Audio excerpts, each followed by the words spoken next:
Explain in detail various provisions of the Parsi Marriage and Divorce Act relating to the Parsi marriage. Means what ceremonies and rules should be followed so that the marriage in the Parsi can be considered as a valid marriage. Under Section 3 and Section 4 of the Parsi Marriage and Divorce Act, a Parsi marriage is valid only if the following conditions are fulfilled. Means these conditions must be fulfilled, only after that the marriage can be considered as a valid marriage. This is according to the Parsi marriage. First rule is the parties of the marriage should not be related to each other in any of the degrees of the consanguinity or affinity set out in a Schedule 1st of the Act. Means this both parties must not be from the prohibited degrees, and that is given in this Schedule 1st of the Act. Second is the marriage must be solemnized according to the Parsi form of a ceremony called Ashirvad. Means Ashirvad is a ceremony in the Parsi form. The marriage must be solemnized means it must be conducted through this Parsi form of a ceremony called Ashirvad by a priest. That priest must be Parsi in the presence of two Parsi witnesses other than such a priest. Means here this ceremony must be followed Ashirvad by the Parsi priest in the presence of the two Parsi witnesses other than such priest.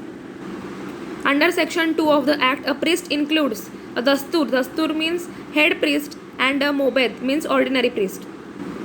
Ashirvad means literally means the blessings. Second is the bridegroom should have completed the age of 21 years, and the bride must be of 18 years minimum or more age. Means age limit is there for both the parties. Then the marriage must obtain a lawful divorce if he or she wants to marry again. Means for second marriage, the first marriage should be lawfully dissolved. The first marriage must be dissolved by the court or by the death of the first spouse. Next is if the marriage is contracted in a violation of a clause A, B or a clause E, then it will be considered as an invalid. A means the parties must not be from the prohibited degrees. B means that marriage should be solemnized according to this Ashirvad ceremony by the Parsi priest in the presence of two Parsi witnesses or other than such a priest. And E means there is an age limit. Above that certain age, the marriages can be conducted. However, the child of such a marriage is considered legitimate child if the marriage is declared valid.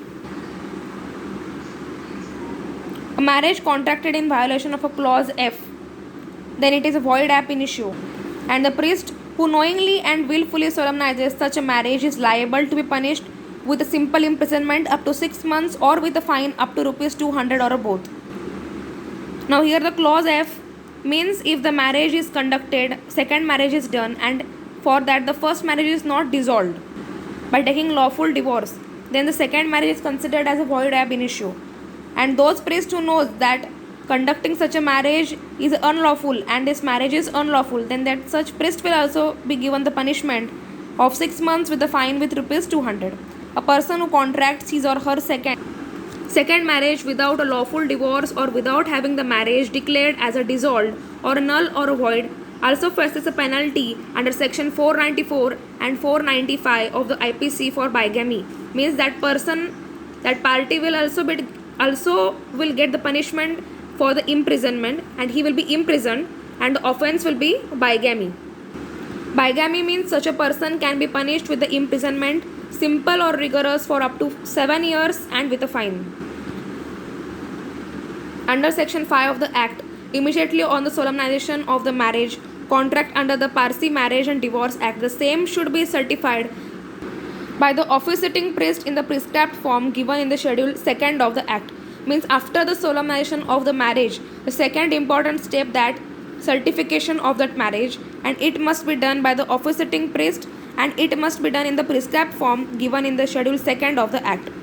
The certificate is to be signed by the said priest, the parties to a marriage, and the two witnesses present at the marriage. Means that certificate must contain the sign of the said priest, then the parties, and then the two witnesses. The certification is then to be sent to the registrar along with the fee rupees 2, which has to be paid by the husband. The registrar must enter the certificate in the marriage register kept by him for the purpose. If the priest neglects to compel with his duty, then he becomes liable to be punished with a simple imprisonment up to 3 months or with a fine up to rupees 100 or both. Means after the certification, the certificate is then sent to the registrar. Next is if a person makes, signs or attests a marriage certificate containing a false statement, and he can be punished with a simple imprisonment up to 3 months or a fine or up to rupees 100 or both. If such an act also amounts to the forgery, he can also be punished under section 466 of the IPC. Means during this marriage certificate, if a person makes, signs or attests a false statement, then for that false statement he can be punished. And in IPC also the person can be punished under this offense of forgery. It is in section 466. So all these are the important provisions of a Parsi marriage and a divorce act relating to the Parsi marriage. If all these conditions are followed, then only that marriage will be considered as a valid, and this is according to section 3 and section 4 of the Parsi marriage and divorce act.